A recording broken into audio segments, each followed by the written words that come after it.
जाऊया पुढच्या बातमीकडे. नाशिकमध्ये भाजप शिवसेनेत आता जुंपलीय उमेदवारांची नावच मतदार याद्यांमधून गायब केली आहेत. भाजप आमदार सीमा हिरेंनी हा गंभीर आरोप केलाय.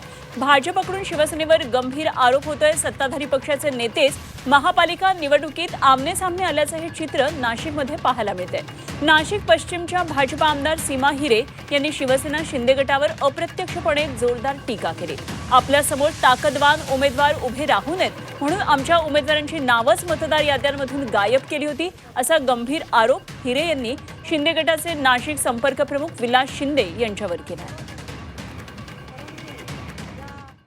खोटं बोल पण रेटून बोल, अशी या उमेदवारांची अवस्था सध्या आपल्याला बघायला मिळते आहे.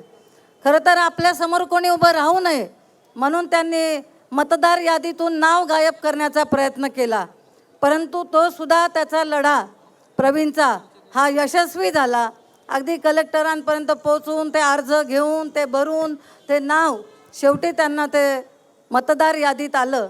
आणि इथेच नाही, असा अनेक ठिकाणी जे उमेदवार उभे राहणार होते त्यांचे नावं आधीच समोरच्यांनी गायब केले. म्हणजे किती पोटात गोळा उठला हे आपल्याला आधीच पहिल्यापासूनच दिसून येतं आहे.